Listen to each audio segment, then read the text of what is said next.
In other words, the executive, headed by the president, must be independent to the parliament. The parliament must be independent of the executive, and the parliament must exercise power of oversight. These are things that are coming directly from cabinet. Not only that, these are things coming from a class of people who are enjoying life in Zimbabwe on behalf of the masses. Every president knows that at some time in the future, they are going to face the electorate. So they are then forced to be accountable. They are forced to go back to the people. Now, under this system, the president doesn't need to interact with the people at all. He doesn't have to care about them. He has to care about whether the MPs will come back to parliament. Welcome to Smart Cities Watch. In this episode, we speak to the MDC President Douglas Mwonzora, who is raising the alarm over what he says is a growing threat to Zimbabwe's 2013 constitution. Mwonzora argues that the country must actively defend the constitutional framework that underpins democratic governance, accountability, and the rule of law, principles that are central to building smart, well-governed cities. Let's get into the conversation. As a constitutional lawyer, do the proposed amendments strengthen or weaken the 2013 constitution, and why? They drastically weaken the constitution. First of all, in terms of the 2013 constitution, the people of Zimbabwe have got what is called sovereignty, the right to decide. And they exercise that right through election. And right now, in terms of this, the proposed amendments, the people of Zimbabwe no longer elect the president. They no longer have that power. And also on the issue of the approval of the draft constitution, they no longer have the final right to approve. So what has been taken away is their right to elect a president, which they've always exercised since 1980. And all of a sudden it's gone. They do not even have the right to decide on whether the president's term must be extended or not, because the referendum is a requirement has been removed. So it brings our democracy very, very backward indeed. The second thing is that we are going to have a parliament and the other elected institutions serve for a period of time, an unelected period of time. So they were elected to serve for 5 years, and all of a sudden they have 2 bonus years. But those years, they've not been elected for those years. So you have people who are holding public office, but without the mandate from the public, without the mandate from the constituencies even. A person in the constituency who voted for an MP in 2023 may want another MP, a different MP in 2028. They cannot do that. And then the other thing is the removal of what is called legitimate expectation. For a person who voted in 2023, they have a legitimate expectation to vote in 2028. And they have a right to vote in terms of Section 67. And when 2028 arrives and then the election is deferred, their right to vote is deferred also by the 2 years. And the person who wants to vie for public office have a legitimate expectation to be elected in 2028. That right has already been taken. So democracy is put into is now in the intensive care.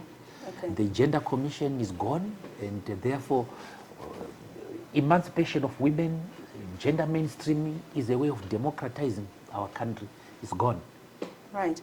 And you just answered a bit of my next question, because I was going to ask that, removing that elected president is a major shift. And can this still be considered democratic in this state, the system that we are running, where we have a dominant party system?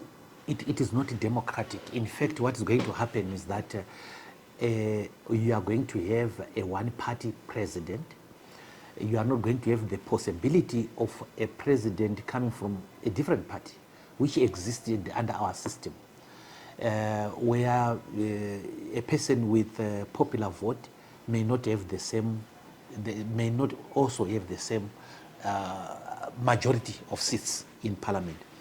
But fundamentally, Yvonne, is that this amendment sends us back to the period of Tobai Wamdede.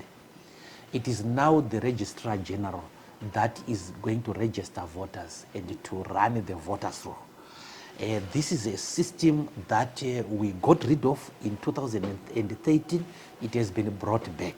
Right. And the Registrar General is going to be appointed, guess by who? By the President. We now have a delimitation commission, which is going to delimit the constituencies. That power has been removed from ZEC, and the delimitation commission is going to be appointed by the President. So we have seen a lot of centralizing power in the President. And what constitutional safeguards are lost when citizens no longer directly elect the President? The first safeguard is that every president knows that at some time in the future they are going to face the electorate. So they are then forced to be accountable. They are forced to go back to the people. Now, under this system, the president doesn't need to interact with the people at all. He doesn't have to care about them. He has to care about whether the MPs will come back to parliament. You see, so it is a long way to the back. And extending terms from 5 to 7 years naturally then reduces accountability cycles. What is the legal justification for this change? What they've said is that they want development projects to be completed, as if a development project takes 7 years. Now, if we want to run fowl runs in this country or beehives in this country, it's a major project that people do. We don't require 7 years to do that. And at any rate, the projects that the government is carrying did not start on the same day. And if we are to carry their logic now, that means that we have different years at which the 7 years are going to end. But there is no legal justification, Yvonne, to extend from 5 years to 7 years. In fact, it increases complacency. Most politicians know that our society, our electorate is fickle-minded. They forget easily. So they can ignore the masses for 4 years or even 6 years, then go back to the masses on the 7th year and still get elected because people will still be remembering the good things that they did in the final year. Right. So absolutely no justification. We have seen other countries like South Africa, United States.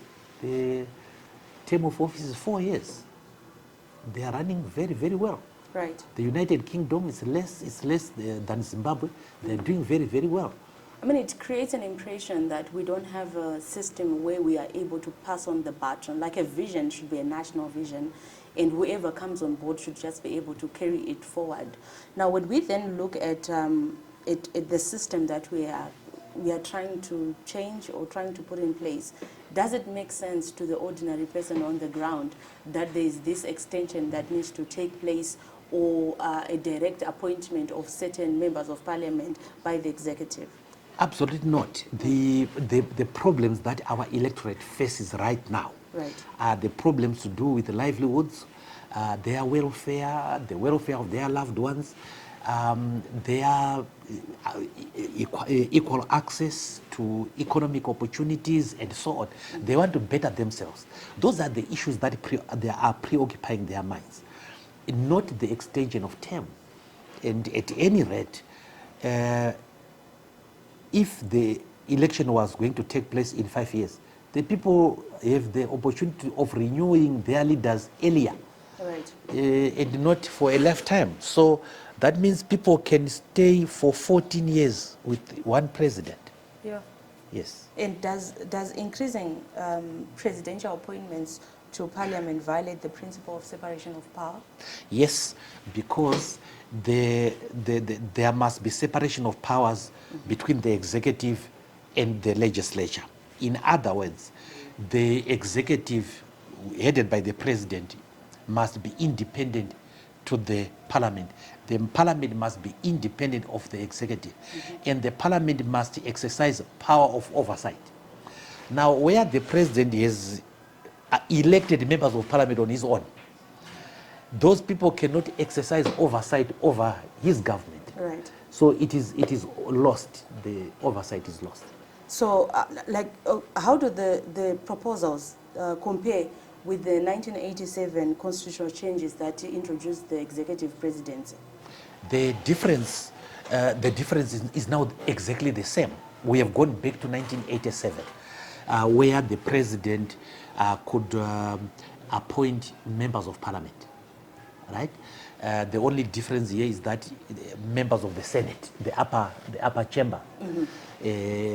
But I can bet that you are going to see a creeping in clause, the creeping in of a clause that even in the lower house, the president must elect. Why is the president given that power? Because right now ZANU-PF has a conundrum, a problem. And the problem is that even as things stand, they don't have two-thirds majority in the Senate. They have two-thirds majority in the lower house. And achieving two-thirds majority in the Senate is going to be a very, very impossible task. But where there is these reserve seats, then you are able to achieve the two-thirds. Wow. That's an interesting point. And then I would want to know if there's a system, such a system world over, any country that you can pick that says it uses this system that is being proposed, has been tested anywhere? It's very difficult. It's very difficult. We have had, this system is so much hybrid. We don't have a system in the world where the president is elected by parliament and appoints members of parliament. Okay. So one wonders, at what time does the president appoint those members of parliament? Before, at the expiry of his term, or at the beginning of it? Okay. Again, it's not clear. So you may have a situation where an outgoing president who is now about to face an election chooses his term. And then you go for election when he's holding his term. And he puts them in for purposes of electing the president. Right. So a good turn deserves the other. It's all a hodgepodge. Right. And I want to move to the public interest, like where citizens consulted really before these proposals even emerged? Absolutely not. Not only citizens, even political parties, political actors like myself or the civil society. So citizens in a representative capacity, no. Citizens in the general sense, absolutely not. These are things that are coming directly from cabinet. Not only that, these are things coming from a class of people who are enjoying life in Zimbabwe on behalf of the masses. And if these amendments pass, what legal remedies remain for citizens who oppose them? Well, there are two. There are quite a number, really. One is to exercise the right to demonstrate and present petition. And I would, if I had my way, ask Zimbabweans to exercise that one earlier to prevent the constitution. But the other one is to litigate, go to the constitutional court and so on, with the aware, of course, of the risk of a court being manipulated. We saw it happening during the delimitation case, where the judgment of the court was that, Mr. Mwonzora, we refuse to hear you. Not that your case is wrong or your argument is wrong or right, but we refuse to hear you. And I walked out of that courtroom without a remedy, without justice. So there is a danger that now that the judges, and there is a bigger danger, the judges are no longer going to be appointed after interviews, after public interviews. Right. That has been taken away. They are just going to be appointed by the president. What factors is going to consider, nobody knows. Their suitability, nobody knows. So we are going back to periods of ranked dictatorship. Okay, so in I don't know, in one sentence, are these reforms about governance efficiency or about power consolidation? These are not reforms, these are amendments, because they are not seeking to improve anything. They are designed to consolidate power in the president, at the same time making it easier for him to become president. Again. Yes, he's going to be elected by people that he has done favors to. So these are very, very dictatorial, if I may use, set of amendments. You want to concentrate power in one person. You are extending the power of that person to appoint MPs. You are also extending his term of office without the approval of the masses. President Mwonzora, how do you feel about this?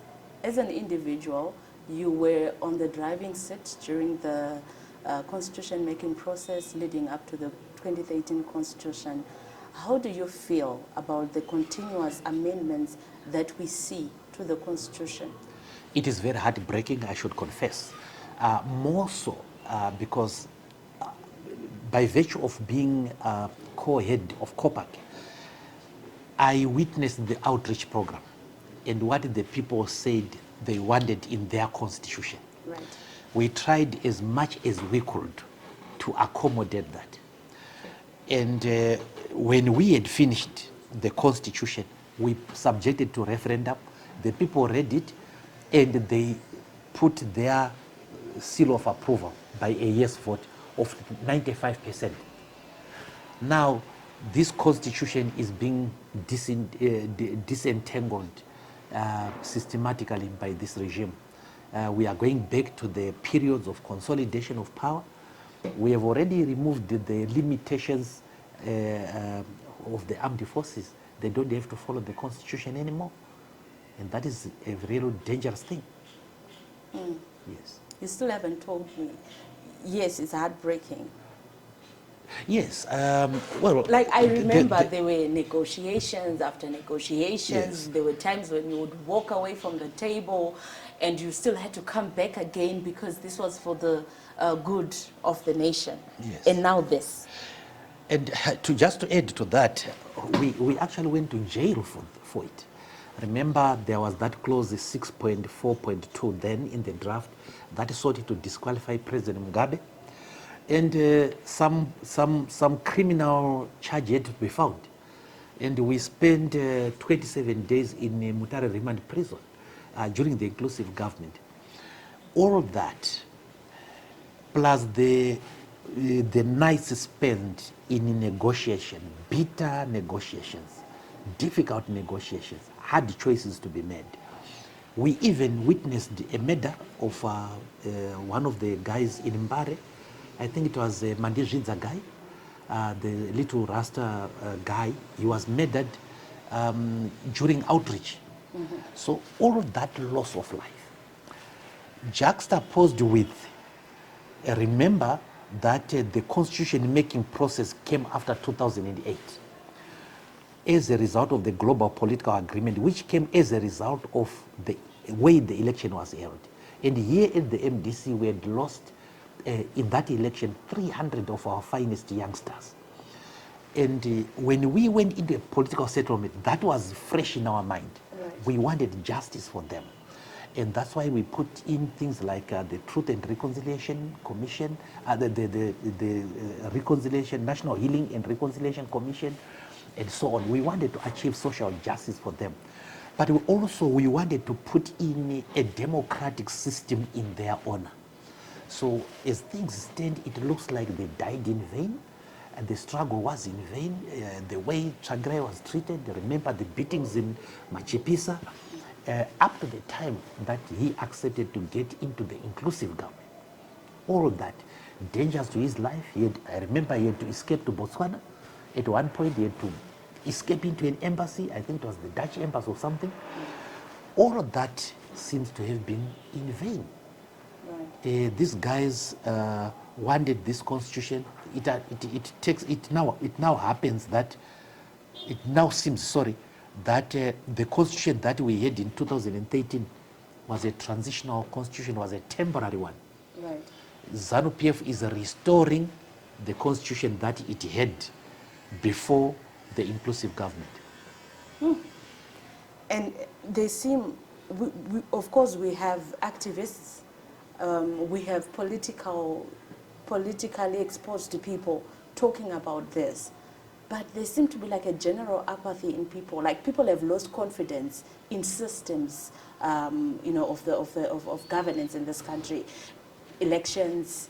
Right now, we're talking about taking back the voters' roll to the Attorney General, and people just feel like it's useless for us to even try to participate in any of this because it's not for us anyway. What would you say to a person who is thinking that way, like, as if pana anondinzwa? I wouldn't blame them anymore. I used to blame them, but I wouldn't blame them in this particular case. Look, the solace, the source of confidence for most Zimbabweans was that at least there is a constitution. At least I've got rights. At least I can enforce my rights. But that constitution is being dismantled. It's being disentangled right now. And at any rate, the Zimbabwean voter, when they voted for the MP in, let me just take a case of Glenora, they voted for someone for 5 years, right? Because they thought he or she was good for them for that period. They may not want that MP anymore. And they now have to live the fact that a system will impose that MP for 2 years for them. Yeah. And that is unfair to the unfair. people. Yes. But do we even see the MPs themselves, the crop that we have right now? Do we see them taking that step back to say, no, we want to be able to continue with our accountability cycles of 5 years? Or do we see them saying, oh, it's another opportunity for us to, keep our pockets lined? I have talked to some of them, Yvonne. I've tried to lobby them and appeal to their conscience. They are very, very clear that this amendment is a welcome development to them. It is giving them an end term, and that is only humane, according to them, to accept that. In other words, they are looking at their material benefits, right, thinking very little about the electorate that they represent. Thank you for watching Smart Cities Watch. What do you think? Is Zimbabwe doing enough to protect the 2013 Constitution? Subscribe, share, and stay with us as we continue tracking the future of our cities. I'm Yvonne, and this is Smart Cities Watch.